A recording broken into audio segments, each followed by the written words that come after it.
Hey everyone, and welcome back to another video. Long story short, things have been going really well with the YouTube channel. We've had something like 3k subscribers in the last couple of weeks. The videos seem to be popping off, views climbing and climbing video by video, which is always nice to see. So first of all, massive thank you to everyone who's been showing support on that, liking, commenting, subscribing. It really means the world to me because YouTube was sort of one of my goals for this year that I really wanted to up my game on. So it occurred to me that a lot of you are new. So that means I wanted to sort of go over my story and how I got into entrepreneurship and how I got the ball rolling into sort of starting my business. I realised that my story is a little bit different to most people's story, and I've sort of hinted at it in different videos sometimes, but I suppose this is to set the record straight, not that it ever wasn't straight, but set the record straight of exactly my story, how I got into entrepreneurship, how I got into starting my own business, founding multiple companies and living the life that I live. Today I'm in a place called Abu Dhabi in Wales, which is sort of my happy place. I go here for a couple of days every, I'd say, few months, just to completely unwind, lock in, do a bit of work, film some videos. Obviously you can see the view behind me is amazing, so always want to try and record these videos in cool places for you. So as a minimum, you don't have to look at me, you can see a nice view. So without further ado, as always, let's get straight into it.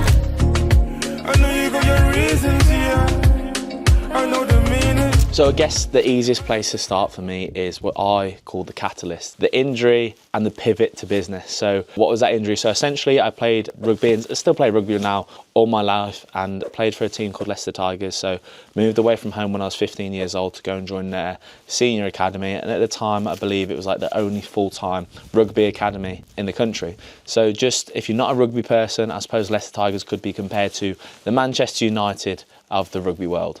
So as I said, at 15, I moved away from there to play rugby. It's all I ever wanted to do. And I did that every day, eat, sleep, breathe rugby. My normal day would be waking up around 7 AM, going to the gym, then doing a full day of college, and then going and doing rugby training or gym. I would do that 5 days a week, play on a Saturday, go home for like the Sunday, and then rinse and repeat again. So that was basically my life for 3 years. I did quite well. I ended up captaining the ace team and my year for the academy, which was really, really good. Something I really enjoyed doing. I met some lifelong friends in it, and it taught me a lot about who I am and what I do. And I don't think I would be the person I am without that sporting background. So that's essentially sort of where I got a lot of my leadership qualities, I'd say, a lot of my intrapersonal skills and sort of the skills of how you build rapport with people. And then on a sunny day in Leeds when I was 18, shit hit the fan and I was jackling over the top of a ball and basically blew my knee out. It was artificial ground and I went over the top of the ball and someone rolled me, crocodile rolled me, which actually isn't even allowed in the rules now,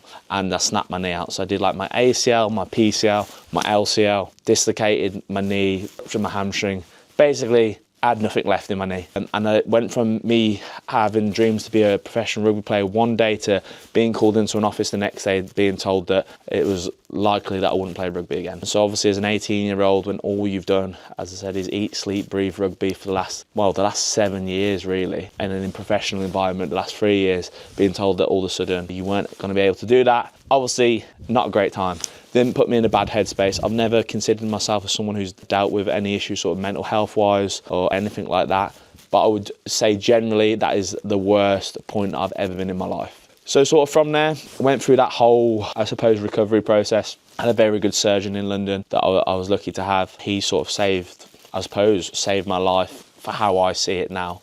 His name was Andy Williams, so if you Google Lewis Evatt knee injury, you can read all about that. He did some sort of crazy pioneering surgery on my knee. And I remember him sitting down and saying to me, I can't guarantee you play rugby again, but I will get you back playing some form of sport. So sort of being told 1 minute that I wasn't going to be able to run properly again or play sport again, he sat me down, sort of gave me a little bit of hope, which was nice. So sort of from there, I suppose first steps into business. I'd always looked at my dad as a sort of role model for me within business. He's super entrepreneurial himself. He set up his own business when he was younger. He actually come over from Northern Ireland when he was 16, I believe. Basically, my nan was Catholic and my grandfather was Protestant, and obviously in the 60s when my dad was born, that was a big no-no with what was politically going on in Ireland at the time. So for a better life, his family moved over to a place called Newtown in Birmingham, and he sort of built his own business when I believe he's 23, 24 years old, met my mum, put two and two together, and there's me. So he'd always been someone who I'd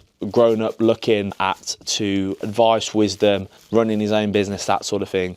Genuinely like the hardest working person I know. I know everyone says that about their dads, but he is genuinely like the biggest grafter I know, has no issue, 65 now, still has no issue putting in a 20-hour day, 5 days a week, and in fairness, he loves it. So yeah, he's someone I was looked up to. So I sort of knew when I was recovering, I was in a brace for like 24 hours a day, staring at the ceiling, lying in bed, thinking, what am I going to do next? I need to do something. I knew that I'd, for lack of a better phrase, fucked up my A-levels, never really been a scholar of sorts. I didn't really enjoy school either. I'd say I'd always a bit of an odd one out at school as well. So I was like, I'm going to start my own business. So I actually got the opportunity to start like a subsidiary business of one of my dad's friends' businesses at the time. And he just said, look, you can essentially be a middleman, buy it off us, sell it to someone else. And that's sort of where I got my first little taste of business. Essentially a sort of drop shipping, building materials. So I did that for a couple of years and it actually went quite successful. You know, for a 19-year-old, I was turning over 6 figures a year, which, you know, I think at that time, especially the way the world was then, you know, it wasn't really like 2019, I think. It wasn't really like that online money, that Wi-Fi money boom yet. So I sort of thought that was really good to be doing then. And one of the key particular areas that I'd always found interesting within that business was the marketing side of it and how you could essentially build rapport with people and sell to them online. And I had an opportunity basically to thought to myself, I can do what I'm doing for my business for other people's business.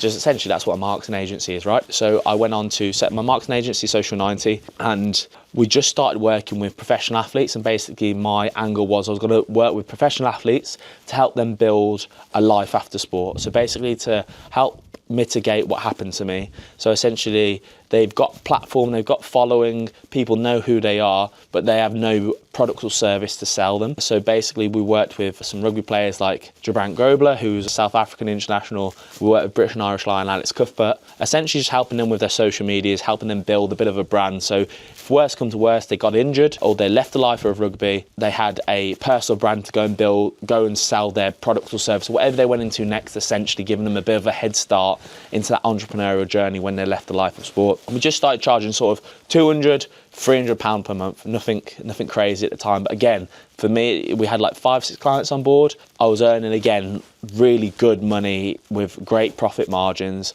for someone, a 19, 20-year-old, 21-year-old. I sort of said to myself, how do I now expand out my services to make more money? So we started doing a bit more B2B style work, so working with property developers, construction companies. We worked with a lot of health and fitness companies. We worked with one of Anthony Joshua's investments. We worked with Bear Grylls' gym chain. And we started doing things for them like their SEO, running ads for them, building websites, building apps. And I just found myself being able to do more and more for our clients and being able to essentially offer like a 360-degree marketing offer to them, and obviously the cost that was attributed with that. So that's, I suppose, the acceleration from zero to hero with my marketing agency. So I'd say my marketing agency has grown and grown since then, and not just in terms of what we charge people or the services that we offer, but in terms of the opportunities that it's created for me. I fortunately get to travel a lot. I get to meet some amazing people. The people who I've met probably over the last 3, but particularly 2 years of my life, the caliber of person has been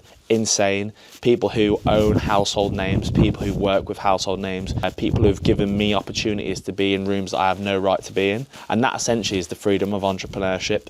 It's creating opportunities for yourself to put yourself into rooms that you have no right to be in. I'm just a normal guy from Wolverhampton, had a bit of bad luck in my sporting career and was able to work hard with a little bit of luck, because I always do think a little bit of luck is involved to create that sort of life that I'm now living, being amazing places like I am today. So I guess, you know, it's all very well and good me sitting here waffling for 15 minutes saying how I got to where I am now and the journey that I took, but ultimately everyone's journey is going to be a little bit different. And I think the biggest problem that some people have a lot of the time is mental barriers. So it's essentially just starting. Like, that's the first step, is just starting. And what I really want to do now is try and relate to you watching this video or the position that you might be in. There's so many people out there, there's so many online gurus out there telling you how to make 30, 40, 50k per month. Just do this process, just scale with ads, just do whatever. But for me, I actually do think there's a lot of courses and products out there which are of great value, which teach you how to do that. But my product agency architecture is a community in which just teaches you how to do the foundational basics to earn just an extra 2 to 3k per month. I guarantee you, if you can earn extra 2 to 3k per month, you can earn 5k per month, you can earn 10k per month. The list goes on. And for me, When I first started, an extra 2 to 3K per month was completely life-changing for me. And I actually think for most people, that is life-changing sort of money. Not just that, but the ability to earn that from anywhere in the world, as opposed to having to sit a 9-to-5 job. Now, I was speaking to one of my team members who helps me with agency architecture, and we sometimes write scripts together and that sort of thing. And within the script, he mentioned this word, financial freedom, and that's a bit of a trigger word for me. And I said to him straight away, I called him and I said to him straight away, we can't say the word financial freedom, because what agency architecture is, it's not necessarily offering you financial freedom, and I don't want to not be transparent with people. For some people, financial freedom is an extra 2 to 3K, depending on how they live their lives and where they live and these sorts of things. But as I said, what it will give you is the basics to go and create that financial freedom for yourself further down the line. You cannot earn 10K a month, 20K per month, 30K per month, scale up to however many figures you want, however many multiples you want. You cannot do that unless you know how to earn an extra 2 to 3K per month, unless you know how to operationally to run a business doing that, unless you know how to sell to people, unless you know how to market a business. You will never get there. So that's exactly what agency architecture teaches you how to do. It's going to give you a starting point. Not just that, but delivered in a really easy, digestible way for you to assimilate the information, because, you know, it's just me talking to you like a person. So that is what agency architecture is. Not just that, I'm going to take a bit more of a holistic view on things as well. Is agency architecture isn't just going to teach you technically how to action certain items. It's also going to teach you some of the key learnings that I've made. And I suppose when I say key learnings, what I actually mean is mistakes that I've made. Things like, you know, key things like surrounding yourself with the right people and how to do that and how to find those people. In addition, things like how working hard will always out-trump just natural skill, and how you actually work hard and what working hard is. Because I guarantee you, again, if you're watching this and interested in my community, you don't know what working hard is yet until you throw yourself into it and know to actually work hard, or should I say working harder and smarter at the same time. So all I can honestly say is, if you're still at the point where you're watching this video and you agree with what I'm saying and that resonates with you, just give it a go. The first step to starting your business is always the hardest, and it's the first step that 99.9% of people won't ever take. So I really want to sort of reach out to you guys watching this who feel like that. Go ahead and do it, even if it isn't with my community or what I'm speaking about here, with what I'm trying to build with agency architecture and the content that's delivered with that. Even if you don't go and do that and work with me, still go out and start in some way or another. Go and learn the hard way, go and make mistakes and go and learn from them, because you definitely owe it to yourself if that's the way that you're feeling watching this. I'm obviously always going to be biased to an agency model just because of how it works in terms of the cash flow and the freedom that it offers, how the retainer model works with it. So I'm obviously always going to be biased by using the agency model as a vessel to, I'm not going to use that trigger word, financial freedom, but create some freedom for you in terms of your finances. So I'm always going to be a bit more biased to that, and that's what I teach with agency architecture. I just think it's a great model. I will also level with you. I don't think most people are ever going to sell a marketing agency for millions and millions and exit from a marketing agency for millions and millions. But what it will do is give you the cash flow and the capital, the, should I say, expendable capital to go and invest into those moonshots that are going to make you hundreds of millions, and those ideas that need financial backing. They can't just be done with sweat equity. Your agency will give you the capital to do that, and that's definitely what I'm doing now. I run a really successful marketing agency. It has great cash flow. It allows me to travel the world, but it's never going to sell for hundreds of millions.